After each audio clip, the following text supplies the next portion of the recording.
Paulo, ano ba? Bakit ba dito tayo sa likod dumaan? Ha? Ha? Mas malapit dito yung kotse. Tara. Pierpaolo!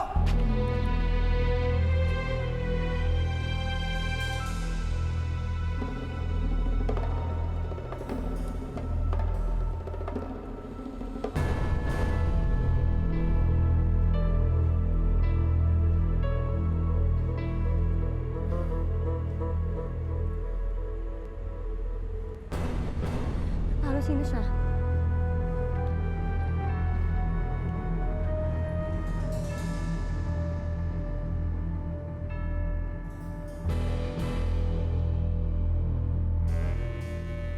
Ba't di mo sa kanya aminin, Pierpaolo?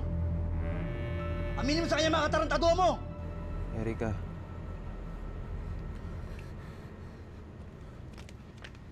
Erika! Sabi hindi kita pinilaan, Pierpaolo! We have quite a few suspects, Alejandro. Maraming pwedeng gumawa kay Donna nito. Let's face it, maraming galit sa'yo.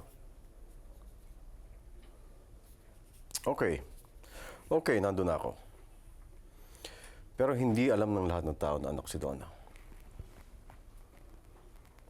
And whoever kidnapped her must have known that she's my daughter. Hindi ho kaya yung kapatid niyo sa labas? Di ba naikwento niyo na minsan napagnakawan na kayo? Si Julius.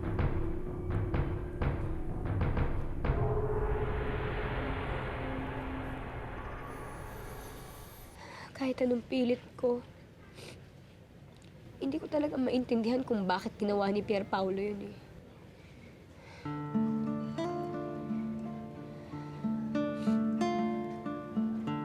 Hindi ko alam kung mapapatawad ko pa siya.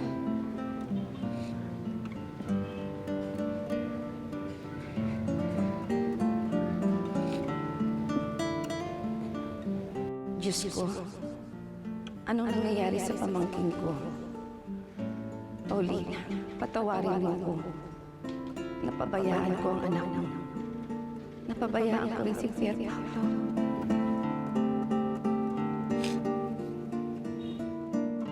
Okay, Alejandro.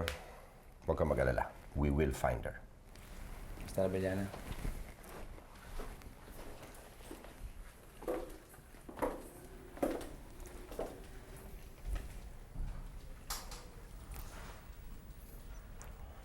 That man, Alejandro, talaga bang may-ari yan ng detective agency?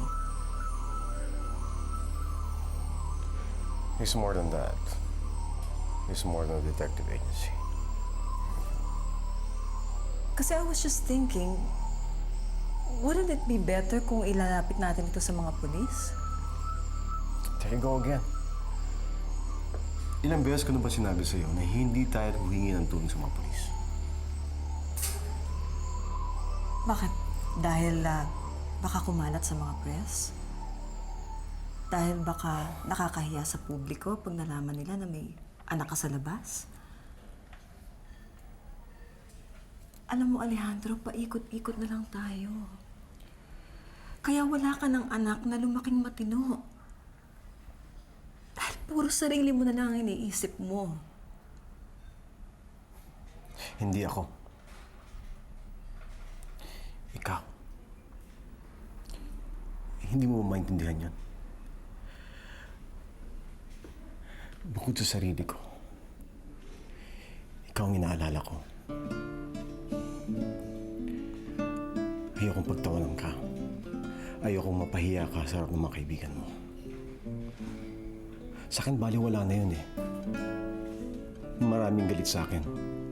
Siraan man nila ako, sinasangin ako doon. Pero ikaw lang inaalala ko.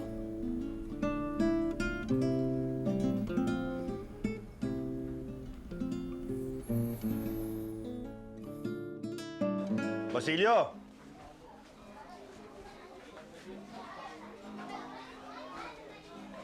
Oh, saan ka nang galing? Sampa. Hindi nanap si Donna. Basilio, napakalaki ng Maynila. Imposible mahanap mo siya Hindi dito. imposible, Mang Sandro. Lalo na kung tutulungan mo ako. Ano? Kung wala ka talagang kinalaman sa pagkawala ni Donna, tulungan mo akong hanapin siya. Patunayan mo sa akin na hindi ko ang dahilan kung ba't siya nawala nung gabing yun. Dahil kung hindi, Kung hindi ano? Ano? Anong gagawin mo? Ipahuli mo ako? hindi lang yun. Iyaharap kita mismo sa ama ni Donna.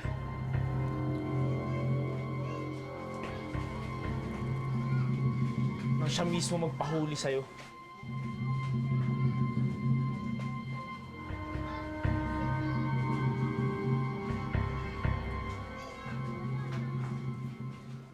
Hindi maaari. Hindi pa panahon para magkaharap kami ni Alejandro.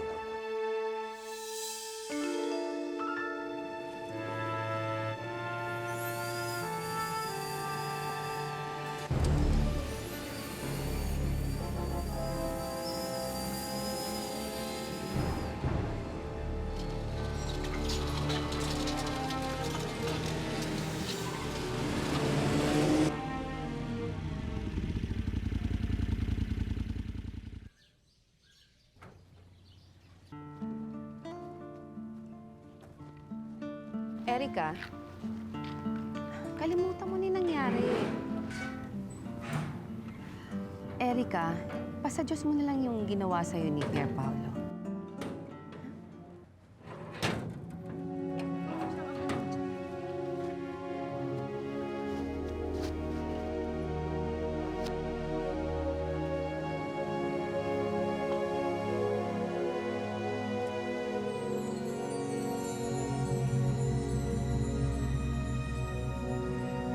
Emily?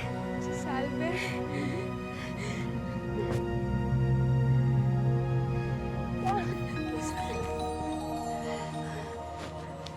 Uy! Kumusta ka na? PA ko po, si Loida.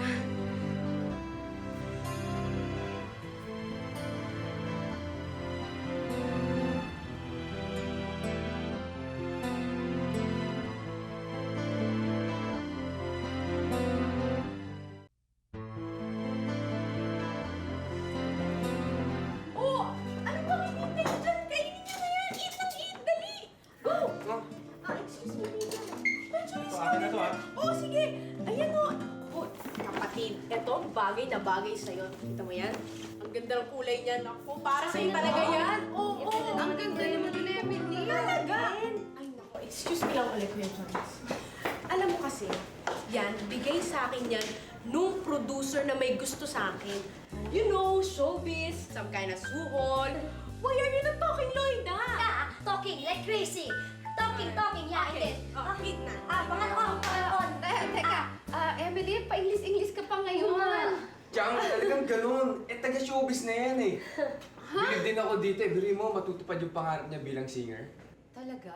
Di ba? Oo. Ay, Emily, pag marami ka ng pera, yung pangako mo, magpapatayo tayo ng malaking bahay para magkasama-sama tayo doon. Ha? Di ba, Tiyang? Oo, di ba? Emily! Nadulog ni mo.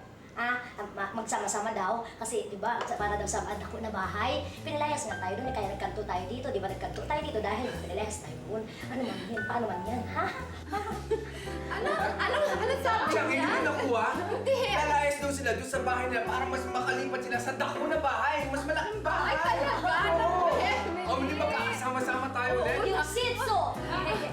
Oo, tama yun. Sige, eat na ng eat. Yes! Dali. English Delicious yan lahat. Ako, para sa inyo lahat yan. Sige, eat na. Pangalawang. Patatayo. This English thing is very crazy.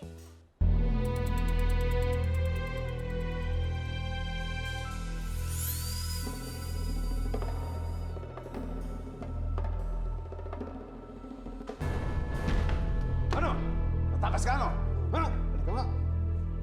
Baka wala na kasi ako eh. Hoy, gago! Makakatakas na to. Hindi mo ba alam? Ano mo? Ipitan mo!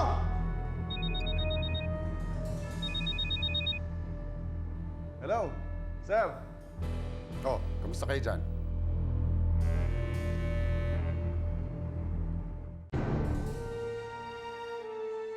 Sinasabi ko sa inyo, pag oras na makatakas yan, kayong lahat ang malilintikan sa akin.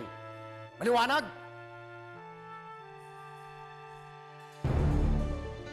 Ay, maiba ko. Kamusta na si Pier Paolo? Kamusta na siya? Anong balita? Okay naman siya. Alam mo kasi, palagi ko napapanaginipan yun eh. Tapos, dun sa panaginip ko, lagi siya malungkot. Basta magulo eh, walang kwento eh. Pero, bakit kaya siya malungkot? Hindi ko alam. Emily, hinahanap ko ng driver. May sasabihin ata. Sige. Ano po yun? Ano ba, Emily? Check na, hinatap na ni Bani. Tinakas ko lang ang kanyang kotse. Naku, Manong, sandali na lang. 30 minutes. Di ba sabi ko ngayon lang po. Sige na, pagbigyan niyo na ako, Manong. Promise, di na mauulit to. Sige na. Sandali lang. Alam ni mo, yung driver namin na yun, lahat ng tado nga salita sa kanya. Dilantado, tarantado, lasinggo, dinitado. Ay, anyway, Tama na nga yan, Luina. Naku, ganito. Sa unang talent fee ko, magsha-shopping tayong lahat. Kahit anong gusto nyo. ang buthaim, magalog ako ng tubig. Promise mo yan, ha? Oo, Kuya Jonas na kuya. Doon tayo. Yung papeles na pinapahanap ni Sir Alejandro, kailangan niya na. O, sige. Ma'am, kailangan ko kayo. Oo. Soriana, pakidala ito sa bahay ampunan. Pakisabi sa kanila na siguro mamayang hapon na ako makakasunod. Hindi ako makakaalis ng bahay dahil iniintay ko yung tawag ng mga kidnappers ni Donna eh. Sige, ma'am. Ngayon din po. Thank you.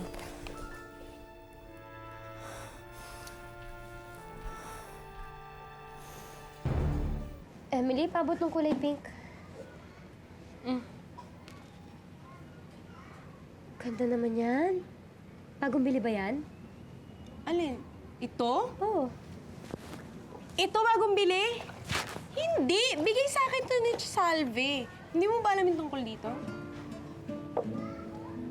Ay, nako. Kasi alam mo ba, nung pagkabata pa natin, lagi na sa akin kinakwento ni Salve ito. Dahil ito ang susi para mahanap natin kung sino ang tunay nating ama. Hindi mo ba alam yun? Erica, kasi yan singsing na yan, kaya ako kay Emily binigay. Kasi naisip ko na sa Maynila siya pupunta, mas malaki ang posibilidad na makita niya ang tatay niya. Ang ibig ko sabihin, ang tatay niyo. O sige, sana nga mahanap niyo ng tatay niyong dalawa. Sige, magluluto na ako, ha? Yun. May iniwan pala ang inay. Hindi ko man lang alam.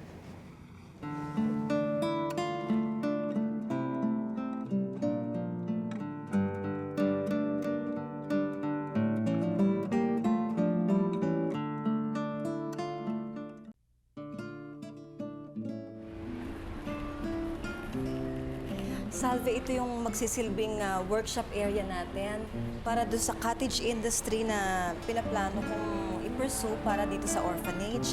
Lalo na ngayon na magpapasko. Nako, kaya-kaya mong i-supervise ito, Salve. Pero, Olivia, parehang sobra-sobra na itong tulong na ginagawa mo sa amin, eh. Salve, hindi tulong ang ginagawa ko. Kundi talagang naniniwala lang ako sa kakayanan mo. Sige na nga, bahala ka. Pero alam mo, dapat hindi mo ginagawa sa amin to ngayon kasi alam ko na namang problema ka kay Donna.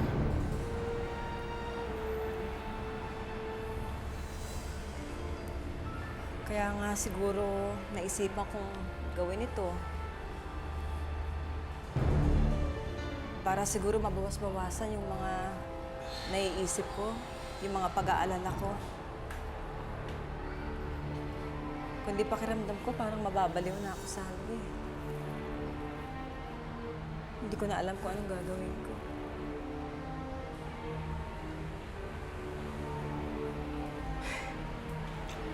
Kaya mo yan.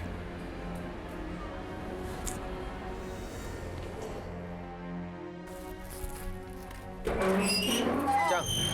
Jonas, mukha Ano po? yatang maaga kang umuwi ngayon, ha? Oo nga eh. Napaaga. Wala masyadong delivery. Anong mga to, Chang? Ito ito yung mga manuals dun sa cottage industry ni Olivia. Yung pinaplano niya. Cottage industry. Oo, kasi gumagawa kami ng mga tropilos, kakanin, at saka para may pagkakakitaan naman yung bahay ampunan. Ano ba naman kayo, Chang? Hanggang ngayon ba, swelduhan kayo ng mga Haveliana na yan? Jonas, kung ang pag-uusapan na naman natin yung galit mo sa pamilya ng mga Haveliana, huwag mo nang ituloy, ha? Tsaka pwede ba, ang kumuha sa akin sa trabaho, mismong si Olivia, at labas dito si Alejandro. Yun na nga, Chang eh. Labas si Alejandro. Kaya malamang hindi niya alam na doon kayo nagtatrabaho. Paano kumadat na kayo niya doon? Magkaharap kayo. May pagtatanggol ba kayo ni Ma'am Olivia? Hindi ba siya mismo sunod-sunuran lamang kay Alejandro? Chang naman.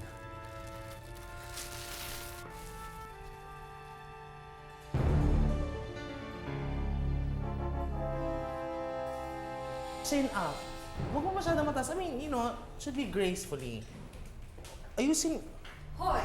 Ano itong nalaman ko kay Manong Chito na dumalaw ka rin sa pamilya mo? Hindi pa sinabi ko sa'yo na bawal kang makipagkita sa kahit sino sa pamilya mo. At hindi ba nininong ko sa'yo na kapalit ng pagsikat mo, buburahin natin yung nakaraan mo? O baka naman talagang mahina yung kukote mo at hindi ka makaintindi?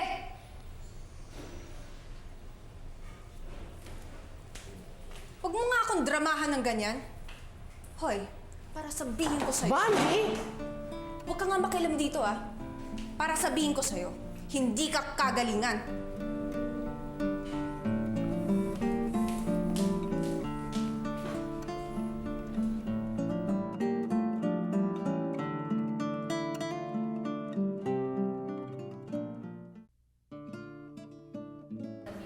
Anak, i-press down mo ganyan ha. Pantayin mo like that. Hanggang sa mapuno yung buong pillow. Olivia! Oh, hi, Helga. Buti naman nandito ka. I'd like you to meet... Nakilala ko na siya. yes, she's the lady that gave fruits to Lino. Oh, di mabuti naman magkakilala kayong dalawa. Yeah. I'm sorry, I always forget to tell you, Helga. Si Salve ngayon ang ating bagong supervisor para sa cottage industry. Oh, really? Bene. She really has the heart of an angel. Olivia is the most charitable woman I've ever met. But we really have to talk. Excuse us.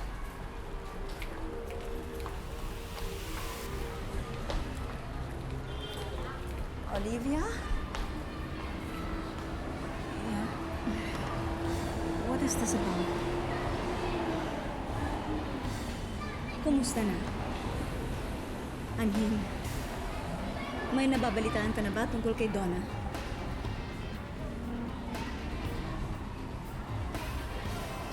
Hindi pa tumatawag ang mga kidnappers. Alam mo, Helga, I'll be very honest with you. I'm so worried. I'm trying to work, but my mind is elsewhere. Of course. Yes. I'm sure your husband is taking care of everything, no? He's, kaya niyang bayaran ng ransom, no?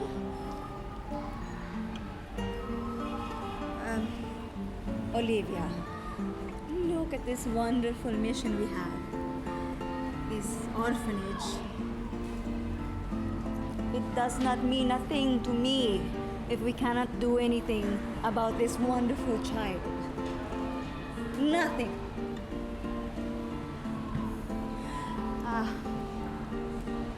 Alang-alang sa bata, alang-alang sa mission natin. Just give them what they want. Give them what they want. Makuha lang si Donna. Understand? I do.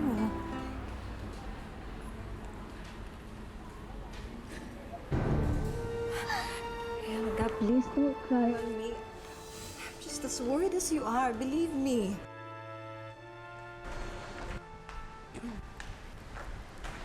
Oh, Lino, mauna na ako sa'yo. Gusto mo ihatid kita? Naku, wag na. Nakakahiya naman sa'yo. Okay ka lang. Masyado mong pinapagod sarili mo. Pwede ka naman umuwi na maaga kanina. Eh, kasi naman pag inumpisa mo ang trabaho, mahirap iwanan, di ba? Kailangan tapusin. Sabagay. Sige na nga, mauna na ako sa'yo. Okay, ingat ka. Ikaw din.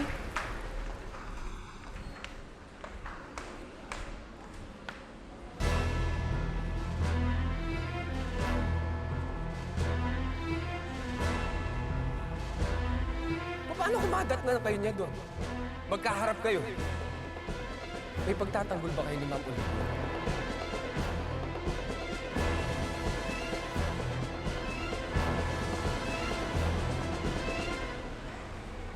Magandang gabi po.